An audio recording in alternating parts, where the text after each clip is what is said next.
Hello out there, and welcome back to another episode of Smart Prosperity, the podcast. It's a bi-weekly show about the green economy in Canada, the current affairs, the politics, the people, the business, the technology, and the ideas at the intersection of the environment and the economy. I'm your host, Eric Campbell. Now, I want to start by sharing a fun fact. Did you know that the word bi-weekly officially has two definitions?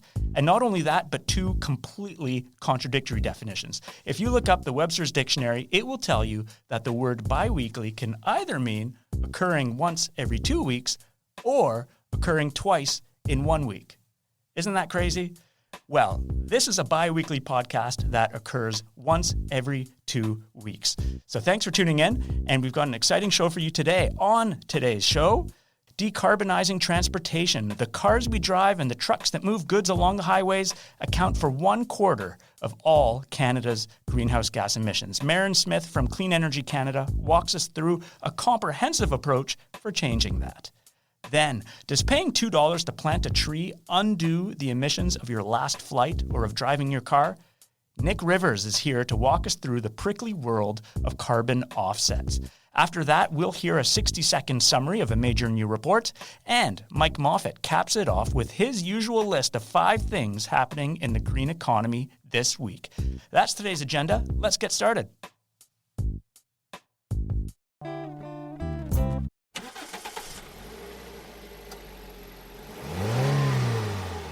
That, of course, is the sound of an internal combustion engine.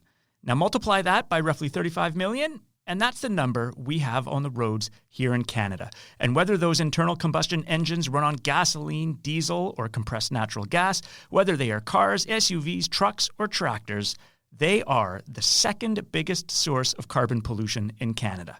The number one source in the U.S., contributing to climate change and local air quality hazards. So what do we do about the internal combustion engine, and how do we make transportation in Canada healthier and less polluting? My next guest has a 3-point plan for making it happen. She's the executive director at Clean Energy Canada, a national think tank based at Simon Fraser University. She's also the co-chair of the Government of British Columbia's Climate Solutions Council. Maren Smith, thanks for being on the show. Great to be here, Eric. Thanks for having me. Now, Maren, I was going to use a fact that you often cite in my intro, but then I thought, no, I'm going to let Maren share it. You have an astonishing fact from the International Energy Agency that you sometimes share. What is that? Well, I think all Canadians need to know that we drive the most polluting cars in the world, thanks to our appetite for SUVs and trucks. And, you know, that's not really something to be proud of, that we are worse than Americans. We are worse than Russians. We have the most polluting cars in the world. I love that. Well, I love and hate that fact, but it really captures it all. We drive the dirtiest vehicles in the world here in Canada. So Maren, how do we cut pollution from the transportation sector in Canada? So what we need to do is 3 things. First off, we need to scale down the emissions from the old technology, from the gas vehicles. And we do that through light-duty vehicle regulations and a clean fuel standard. So that's going to reduce the emissions coming out of the tailpipe of the gas cars. Secondly, we need policies that are going to help us create market conditions for the technology change. So policies that are going to increase the number of electric vehicles on the road. So for that, we need a ZEV mandate, a zero emission vehicle mandate, or a standard, something like that it sends a market signal to the auto suppliers. You need to get these into the marketplace. It creates some market certainty for them. And then thirdly, we need policies and investments into the industry of the future, into the electric vehicle auto manufacturing sector. We need to help build out the supply chain for those electric vehicles and the battery manufacturing. So we need to focus on getting that off the ground in Canada. So we're creating jobs here in the auto sector while we're purchasing those EVs. We can be able to buy EVs made here in Canada or in North America. I really like it. A very tidy 3-point plan. Let's Let's talk about each of those prongs. The first one, as you note, there's a growing share of vehicles are electric that people are buying in Canada. But it's going to be some years until it's 100% of the vehicles that Canadians are buying. So in the meantime, there's the need to clean up our conventional vehicles. How do we do that? Yeah, you're absolutely right. Even if we put a big push on EVs, we are not going to have enough on the road by 2030 for it to really be impacting our carbon pollution. So we need regulations like light-duty vehicle standards. So that's the CAFE standards that we have with the United States that make those gas-powered vehicles more efficient. So they consume less fossil fuels, they put out less carbon pollution. And another policy that we can use there is the clean fuel standard. So the government of Canada has started the process of getting a clean fuel standard. So that's got biofuels or renewable fuels mixed into the fuels, which means that there's cleaner fuels means less carbon pollution coming out of your tailpipe. And so between now and 2030, these regulations are critical to cut carbon pollution.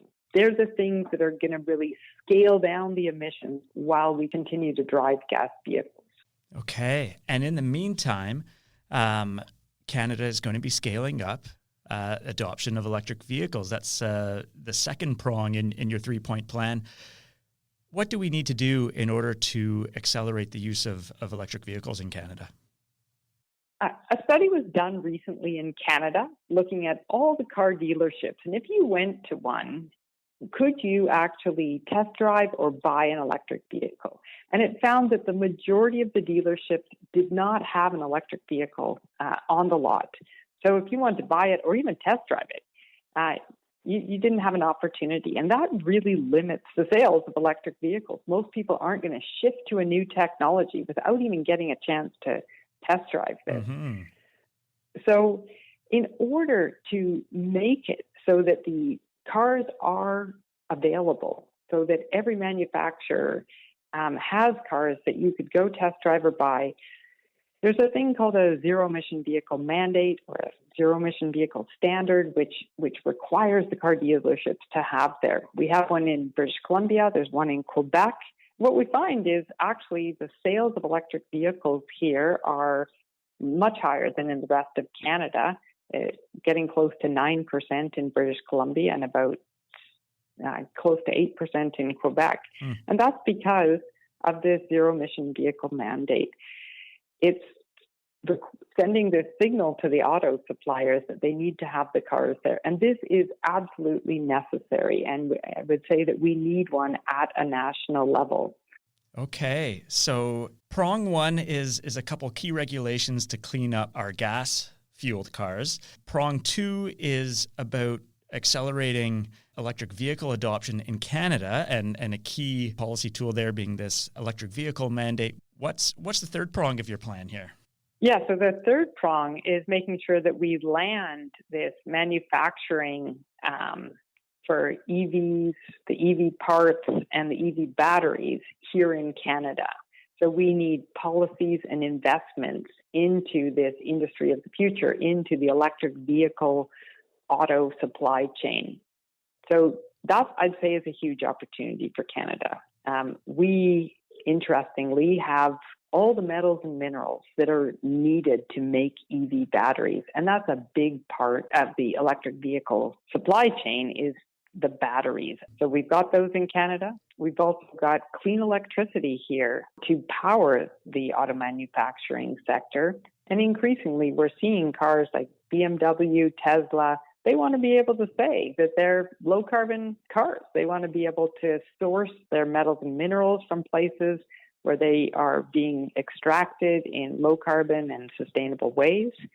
And they want to be able to source their energy to power the plants from clean, renewable energy. So here's an opportunity for Canada. If we work together in a cross-border alliance with the United States, I think that we'll have That'll be the market, so we'll have a more opportunity. And I think we need to really be exploring the idea of a North American EV auto pact, like we had the auto pact of the past. Mm-hmm. Let's make a new electric vehicle auto pact. I'm a big fan of this plan. It sounds like, the first two parts of it are really about achieving those climate benefits and the environmental benefits. And then the third, which is, ensuring that Canada is supplying these vehicles to the world, is really about the economic opportunity. So it's a very nice plan. Thanks for sharing it with us today, Maren. I really appreciate you being on the show. Great. Wonderful to be here, Eric. That was Maren Smith from Clean Energy Canada. Maren shared her 3-point plan for transforming the transportation sector on a webinar hosted by Smart Prosperity Institute earlier in the week. For a link to that webinar and for Clean Energy Canada's other great work on transportation, go to podcast.smartprosperity.ca. You've maybe seen the option before to tick a box and pay a bit more to undo the carbon pollution associated with some activity. Maybe it was on your last flight when renting a car, or in the past few months at the gas station, with Shell being the first gas retailer to offer you the chance to voluntarily pay a fee that offsets the emissions from the fuel you're buying at the pumps. This is the world of carbon offsets. On paper, it makes sense. You put 1 ton of carbon emissions in the atmosphere. You can then cover your tracks by paying for a service, like planting a tree or capturing other emissions, like from landfill gas, that ultimately takes 1 ton of emissions out of the atmosphere. But my next guest says it's not that simple. And as carbon offsets are about to become a formal part of the federal government's climate efforts, we need to ask if they're just a free ride for big polluters or if they can actually get the job done. I'm welcoming Nick Riffers. Nick is an associate professor at the University of Ottawa. He's a Canada Research Chair in Climate and Energy Policy, and he's a member of the Smart Prosperity International Research Network.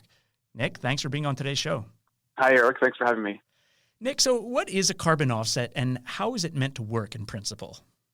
Okay, so the basic idea of a carbon offset is that it allows you to pay someone else, some other entity, to reduce carbon emissions on your behalf. And you might do that if, you wanted to reduce your emissions but found it really difficult to do so or really costly to do so. So it was, something that precluded you from reducing emissions yourself, but you still wanted to help the planet, and so you could pay someone else to reduce emissions. Now, in the intro, I mentioned some examples of where Canadians may have seen carbon offsets before. Are there other examples of what these carbon offsets can look like? That's a great question. So you've mentioned a couple of examples of offsets that would be traded in a voluntary market. So here, no one's telling me that I have to reduce emissions or pay for offset credits when I fly, but I can volunteer to do so, right? So this is one part of the offset market. Mm-hmm. And the larger part is the compliance market. And what's the compliance market? Well, in some cases, we have regulations that require firms to reduce their emissions. And in some cases, firms find it costly or impossible to reduce their emissions. And so in those cases, regulations often allow them to use offset credits. So they can, instead of satisfying the emissions regulation themselves, they can pay another entity to reduce greenhouse gas emissions on their behalf. And so this would be a compliance market. They're using offset credits to comply with the regulation. They're going to keep on producing their own emissions, but pay someone else, pay another entity to reduce emissions on their behalf. Okay, so the carbon offsets that average Canadians may see in their everyday life are from a different variety than maybe the kinds that matter most. These compliance offsets that the big polluters need to buy. Nick, you say that carbon offsets do not qualify as environmental policy. Why is that? So what is a compliance market offset? Just to remind us, it's when a firm that is required to reduce emissions says, instead of reducing my own emissions, I'm going to pay someone else to reduce emissions on my behalf. So a forest manager, say, or a landfill gas operator. And what does that mean? That forest manager is going to go out and try to reduce emissions, and it's going to produce an offset credit. And it's going to sell that offset credit to me, the regulated firm. And that means that I can increase my emissions. I can offset the emission reductions. So in the best case scenario, there's no net change in emissions when I pair an offset system with a compliance market. The no net change in emissions, I would call a best case scenario, because there's a number of reasons to believe that offset credits don't represent always real or permanent emission reductions. And in some case, the very presence of offset credits may, give rise to unintended consequences. So that's why I think this shouldn't be painted as an environmental policy, because the very best case we can expect is to have no effect on emissions. So that's the best case scenario, no net change in emissions. Can you explain the reasons why carbon offsets could lead to an increase in emissions? The first thing is that offset credits may not always represent real emission reductions. The reason there is that what we're trying to do is give people credits for emission reductions. Okay. And so there always has to be some effort to, figure out what the baseline would have been without the offset credit, so that you can kind of make an assumption about what the emissions reductions were. And, there's different ways that this is done. In the kind of early offset markets, it was done on a case-by-case basis. And the UN Clean Development Mechanism represents the largest of these early cases. And, the analysis of this large offset system found that many, if not most, of the emission reductions that were claimed were not actually real emission reductions. Okay, so issue number one has to do with whether offset activities are truly leading to new emissions reductions. What's issue number two? The second issue is associated with permanence. A lot of these offset credits are provided to either farmers or forest managers for storing carbon in trees or in soils. And that's great. It's one of the actions we need to encourage to hit our greenhouse gas targets. Mm-hmm. But the concern with providing offset credits for these activities is that they may not reflect permanent carbon storage. Forests can burn down and forest management practices can change. And even if, a forest manager manages to store carbon for 100 years, if the fire forest burns or they change management practices at 105 years from now, we still get a net increase in carbon emissions in the atmosphere. Okay, so the issue of whether your carbon offset can store away carbon dioxide as permanently as that drop of fossil fuel that you're about to burn. What's issue number three, Nick? Right. The third challenge I see with these offsets is that they, in some cases, can result in perverse or provide perverse incentives or unintended consequences. And we've seen in the past that just the presence of offset credit system, ends up encouraging the very activity that offset credits are trying to prevent. So that sounds weird. Let me give you an example. Yeah, please. The kind of headline example that a lot of people who are in this field know about relates to the UN credits, UN offset credits. And some of those credits were provided for the destruction of HFCs, which are very greenhouse, like an enormously powerful greenhouse gas that's associated with used for refrigerants. Because they're such strong greenhouse gases, the UN was willing to pay a very large sum of money to destroy these greenhouse gases. And as a result of this offset credit, there were factories that sprung up or else continued operating for longer than they would have, with the very purpose of creating these gases in order to destroy them later on. So if the offsets are too lucratively priced, then you end up with a constituency that wants more pollution so that they can keep selling offsets. Nick, this all has particular real-world relevancy right now because the federal government is currently developing a carbon offsets framework that will support Canada's climate efforts. What are you on the lookout for as that framework gets finalized? Right. So the protocols are in development. The carbon offset system will be one of the ways that firms can comply with the federal greenhouse gas emission reduction policy. I mean, we'll see what happens. There's 4 protocols, offset protocols under development at the federal level, but they look fairly similar to the kinds of offsets that we've seen be problematic in other jurisdictions. So the details matter, of course. The best case scenario I see would be if offsets were limited to, activities that we really thought were completely additive and completely permanent. And I think that the set of activities that we're sure is additive and permanent and also not already regulated is very small. And it would really constitute carbon removals, like taking carbon out of the air or out of the ocean, and putting it underground permanently.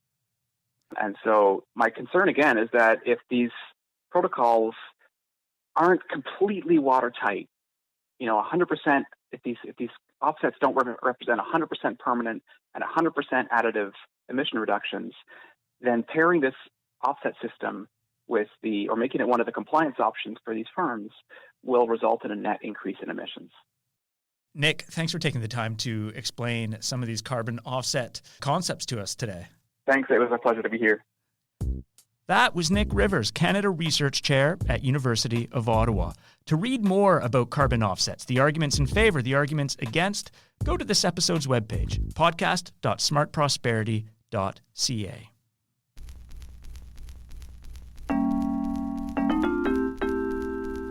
Now it's time for the 60-second report. It's something we do every show. It's where we invite the author of a major new report to sum it all up in 60 seconds or less. This week, I'm welcoming Miriam Shakarisfard from the Atmospheric Fund, who's summarizing their new report, Reality Check, Carbon Emissions Inventory in the GTHA. Miriam, your minute starts now. At the Atmospheric Fund, we publish an annual inventory that measures the carbon emitted in the Greater Toronto and Hamilton area.